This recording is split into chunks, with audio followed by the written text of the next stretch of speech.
Do you remember those old Spongebob episodes which some of us used to watch in 1999 from season 1? Well, recently a secret episode has been discovered from that time period. The other day I was searching through my computer when I came across a notepad document deep within my System 32. Having no idea how it got there, I scanned it for viruses. It had one Trojan in it. I deleted it and opened it up. All that was printed was one website link, followed by the following gibberish. Having not a single clue what it meant, I continued by putting on the site link, which I won't tell you in case anyone out there is stupid enough to try it, into my web browser. It took me to a site where there was a black background and a huge button. It had some text on it that was in the notepad document. I clicked it and it brought up a download link. The file wanted to be downloaded was called Spongecry.avi. As crazy as I am, I went ahead and downloaded it. Big mistake. The second the download finished, which was maybe 4.6 megabytes, my computer made the weirdest sound ever and turned off. As I tried to reboot it, nothing happened. The file must have destroyed my computer. As upset as I was, I realized that I was on my old PC. I hopped over to my Mac and re-downloaded it. This time there was no problem. What was downloaded was a single .avi file, to which I clicked on it, and it began to play. The movie clip was 6 minutes and 4 seconds long. It started out as any SpongeBob episode would, except the color was distorted, and when he got to playing the flute on his nose, it immediately went to the title screen. All that was on the title screen was the following words, SpongeBob Cry. Only there isn't any jaunty music like there usually was. It lasted about 2.5 seconds. It didn't show who the writers or the directors were. I just assumed that whoever put it online had edited it for time or something. The episode started out inside SpongeBob's house. It showed SpongeBob sitting in his red chair. The strange thing was, all of the older furniture was gone. SpongeBob was crying very hard. But it didn't sound like anything like it does when SpongeBob normally cries. It sounded like a real human cry. But it was still different. It sounded so real and intense. SpongeBob was absolutely bawling. He was ripping chunks out of the chair. And then the camera zoomed really close in on his face. It was a kind of zoom as if you were being videotaped by a real person. Then the camera zoomed out to show a rotting corpse of Gary lying on the floor in front of him. It was very disturbing. Gary was absolutely mauled to death. His eyes were laying on the floor. His shell was cracked to reveal a very gross image of the insides of Gary, which looked a whole lot more like what it would have really happened if in the episode where Gary loses his shell. The camera was moving around like crazy. SpongeBob got out of his chair and ran straight forward. Then the episode stops moving for about 1 second, and then it goes back for about 2 seconds. Then it comes back with SpongeBob's face pressed against the camera, with his mouth exploded open and eyes black, and a deafening loud scream played. I jolted up to turn my volume down, and then the camera started moving around like it was at an earthquake. You couldn't really tell what was going on. It was worse than anything I'd ever seen. The clip thing goes black for 1 minute and 38 seconds, and then comes back, inside the Krusty Krab. It was still dead silent. All of a sudden, the same face that was pressed up against the camera appeared, but this time the scream was literally deafeningly loud, and it only lasted about 1/4 of a second. Then for the rest of the episode, it goes back to SpongeBob crying in the chair. But after every 10 seconds, SpongeBob gets a little bit more decayed, and the sound gets a little more distorted. By the end, all there's left is static and screaming. Then you can see SpongeBob running again in the background and the static. But for the last 4 seconds, there's text on the screen that reads, "One-time action will be badly. One-timed actions will be badly." Exactly that, as if it was written by a 5-year-old. After the clip finished, my computer turned off by unknown force. After seeing this video, I've never been the same. I've been more sad and more uncomfortable than ever before. It's haunted my mind all this time. I regret downloading the video in the first place. I honestly just wish I could go back in time and never view this thing again. Well, it's only been 2 years since I viewed Spongecry.avi, and I'm far from recovering from such a shock after viewing that clip. My computer's been taken to Best Buy for repairs and to hopefully have the Spongecry.avi video eliminated from my PC forever. Hopefully, it won't haunt the doorsteps of my mind ever again. I should be getting a call from them by the end of this week, if not longer. And that would do my well-being a world of good to see that godforsaken video of Spongebob crying and turning into a decomposing mess every 10 seconds gone forever. But one question lingers after I had looked through that video clip that day. Who the hell wrote "one-timed actions will be bodily" anyway? I went to a hacker friend of mine who was able to translate the gobbledygook that was in the video, and maybe he could tell me what it meant. He was much braver than I was to use Spongecry.avi, and told me to leave the room. 17-year-old, and had a lot of valor. After all, he was my best friend and was willing to do anything. I heard him say to me, "Dude, it's fine, you can come back in, the video's not playing anymore." After deciphering the text from the original Spongecry video, which was indeed written in the style of a preschooler, here's what he said. "One-time actions will be deadly." I looked at him skeptically. "What does that mean anyway?" I told him. "The voice I heard in the video, that of SpongeBob crying, was not of Tom Kenny at all," he replied. "Well, that's all fine and dandy and everything, but what the hell does this have to do with that text you just translated?" He picked up his bottle of Pepsi that he'd been drinking, took a swig, and placed the glistening wet bottle down back on his desk. "Dude," he said calmly, "I'm getting to that. Don't worry. That shitty-looking scribble I saw that looked like it was written by a preschooler, it's too real to be a CGI or used in any video editing software. It was written by a person on an actual animation cell, which would explain why the Crayola crayon writing looked too real." We hit in the road from Malibu to Los Angeles City looking for answers. My friend was planning to have the video analyzed and to piece together the puzzle from when that video was made. "So that wasn't Tom Kenny's voice?" I asked him, as I watched the sun go down over the Malibu horizon as we drove. After all, it would be only 50 minutes until we reached Los Angeles. "It was a woman's voice. Tom Kenny himself wouldn't break down and cry for real, that real and intensely, when he was doing any episode of SpongeBob. When you see SpongeBob cry in any episode, you know it's comical. But the woman who was heard crying in the place of Tom, something didn't seem right," he said. After going to the police with the story, here's what they said. "On this one episode of SpongeBob SquarePants, Tom Kenny, who never missed a voice acting session in his life, took a sick leave and the episode was put on hold. A woman in her mid-20s, the same voice heard in the Spongecry video, claimed she was a family member of Tom and said that she could do any SpongeBob character voice known to man, especially SpongeBob, and asked the production crew, even Steven Hillenburg, the show's creator, if she could fill in for Tom while he was out sick.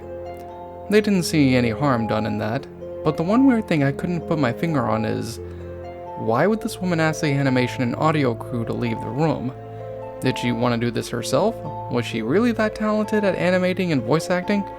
Sure seemed like it, since nobody was allowed to enter the recording studio when the voice actors went, and since it was soundproof, this gave the woman a lot of time to do the cartoon. I also found out that the cartoon was originally going to be No Weenies Allowed, but this young woman had entirely different plans for this episode. She looked at the script, where she stood near the microphone where Tom Kenny originally stands, and was about to say her lines, and for no apparent reason, she breaks down crying, screaming, as if she was crying over the loss of a loved one or finding the late family member dead of a heart attack. Again, nobody bothered her, nobody came into the studio, and what seemed like an eternity was actually about 90 minutes. The woman came out from the studio looking and acting normal, even though she had teary-looking eyes, and ran into Bill Fabricate, the voice talent behind Patrick Star. Fabricate asked her, "You okay?" She told him that she had tears in her eyes from when she was laughing too hard after reviewing the finished episode, and then smiled. Bill chuckled and commented on her doing a good job, and that was the end of the day. My friend's mother, who worked as a phone tapper for the LAPD, was able to identify the voice. The voice you heard in the clip was the ex-girlfriend of one of the animators at the Nickelodeon Animation Studios. She had been stalking the animator after he had gotten married. When he blew her off too many times, her actions became more and more erratic. She even went so far to kill and disembowel his poor dog. Other officers caught and arrested her for animal cruelty and stalking, my friend's mom told me. But why did that clip only last nearly 7 minutes when the handwriting done by a preschooler? What about that? I asked. The message was written by the woman's 3-year-old son, as per her request. The cartoon itself was supposed to last 30 minutes like any other SpongeBob episode. The other half of the cartoon became lost in the internet. Honestly, it could be anywhere at this point. The police commissioner who came into the office was carrying a cup of coffee for me, a soda for my best friend, and a bottle of water for my friend's mom. "I overheard you talking about the lost SpongeBob episode that was supposed to be filmed in place and no weenie is allowed," he said, giving us our drinks. "What do you know about the cartoon?" I asked. I was feeling tired and hungry. The coffee he gave me should be able to perk me up during this time. Felt like I wanted to sleep for a damn year. Rumor has it that the cartoon never aired and No Weenies Allowed was shown instead, which was a big load off of everybody's shoulders. My 2 little daughters are big SpongeBob fans, and so am I. Anyway, I was reading an article on Yahoo which said that the cartoon you were talking about got circulated via mobile text message. So if that is the case, and anyone who finds it, we can put an end to this mess, the police commissioner said. At that moment, where I thought that everything was working out fine, I felt my stomach froze as I noticed a message displayed on my iPhone. 1 missed call. I was about to brush it off when I thought it was just another telemarketer trying to sell me something, until I noticed the attached item that came with the message. "What is it, man?" my friend asked. He noticed the look of concern and confusion on my face.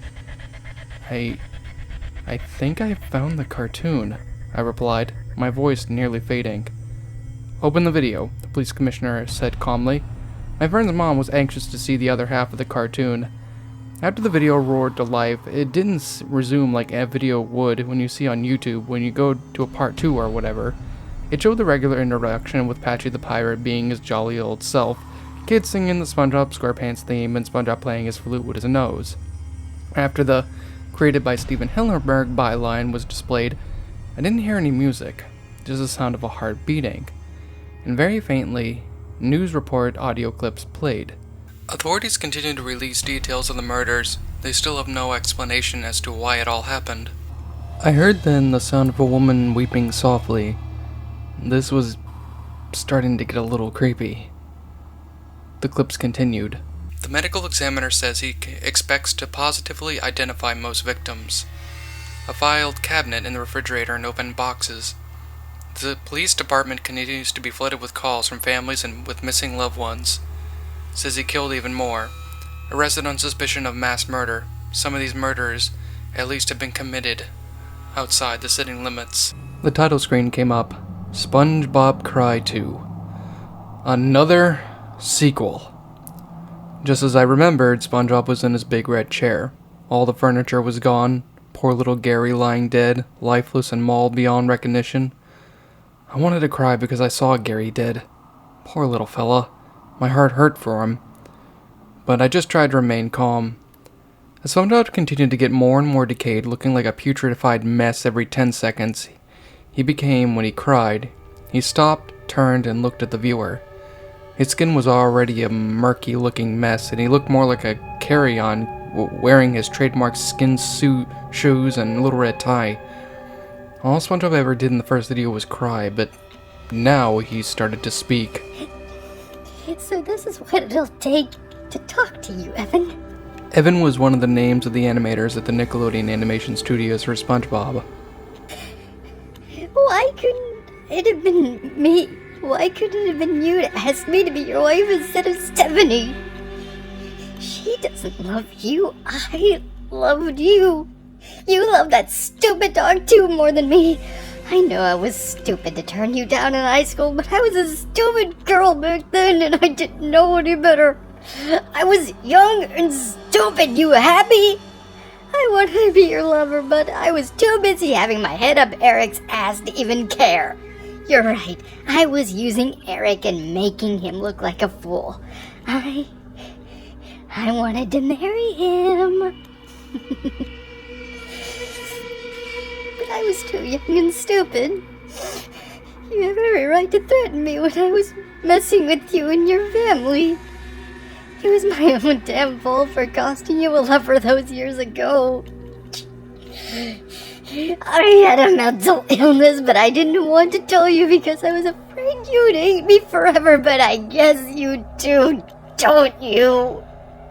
Gloria told me not to kill your beautiful dog, but I went on ahead and did it anyway.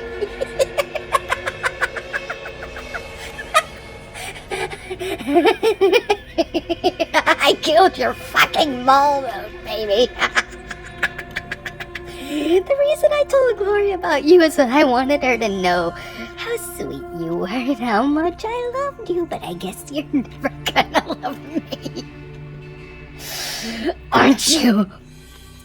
Since I was pregnant with our child, and I knew you were never gonna love me, I just thought I'd ruin your life by ruining your favorite cartoon. As the lamentation and commentary continued, Spongebob now turned into a walking dead skeleton, as the crying got more violent, and she continued to talk. But as I said, this wasn't Tom Kenny's voice at all. This was a mentally insane woman who had driven away every boyfriend she had because of her severe manic depression. She never admitted it to anyone because she thought that it would have made her weak and everyone would leave her and she would go from popular to unpopular in the blink of an eye. When SpongeBob started to become a graveyard-like skeleton, the inside of his house started to decay from years of neglect, with the wallpaper peeling off the wall and Gary now a putrefied mess. My best friend, despite the fact that he remained calm, puked in a wastebasket after seeing Gary, a dark green puddle of slime and rotten flesh, and his shell now aged. Until you accept me back into your life, Evan, I'm gonna continue to wreak havoc on you, the animators at your precious Nickelodeon studios, your friends, your family, your life in general. You don't deserve Stephanie!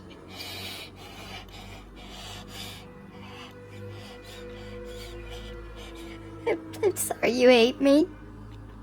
I'm sorry you don't want me back in your life. I know we can only be friends, but I don't care if you hate me or not. I still love you. So does Gloria. So do all my friends. The next thing I remember seeing in this savage cartoon was, as the crime became less intense and softened, oddly, SpongeBob's furniture returned to its house, materializing on demand, popping back into place with a comical, cartoony pop sound. The wallpaper appearing in the inside of his pineapple like new. A light shined from above on a now rotted-away puddle of sludge that was Gary, now bringing him back to life, while I heard an angelic heavenly choir singing in a soothing twinkling sound, with stardust encircling him and returning him back to his normal happy self. And Gary was alive. Seeing him alive, but now on the floor where he once lay dead, was now producing his cute little snoring meows. Little guy was tired. SpongeBob himself started to come back to life, from being a rotten, putrefied skeleton to his normal spongy self. SpongeBob was still sad when he went over to where his sleeping snail Gary was, and gave him a kiss on one of his eye stalks and walked back to his bedroom. Still in the woman's voice, I heard him say very gently throughout his tears, I'm so sorry. Then a TV test pattern showed up at the end of the video after a cut to black sequence. Turns out the lovesick Fatal Attraction-esque woman was the one behind the Spongecry episode. She was at one point a sought-after horror film animator who just had a nervous breakdown after she had been dumped, which would explain why SpongeBob turned into a ghoul. Creator Steven Hillenburg reported that woman to the police, and she was scheduled to have her appear in court. She refused to testify against Nickelodeon Animation Studios and later took her own life out of remorse. I was fortunate enough to delete part 2 of the Spongecry episode from my iPhone, and since this whole mystery was solved, I was able to sleep better at night from now on. A little post-mortem advice for the lovesick girl who made Evan's life a living hell. He said he didn't want anything to have to do with you, and he's happy with his new life and life. When a guy drops your ass, no means no. In fear and surprise, as your eyes widen, your mouth goes dry with each battered breath. You try to scream, your mind begs to leave, glued to your computer screen. The killers they slash, the tapes burn and crash. The cartridge you bought will be your final haunt. The rituals of hate will seal your fate. The tears you shed will be from the fear-gripping, horror-driven, nightmarish, gore-filled, terrorizing, hateful, burning, violent, rage-inducing, knife-slashing, blood-splattering, silent screams. Only time will tell if you will escape this online hell.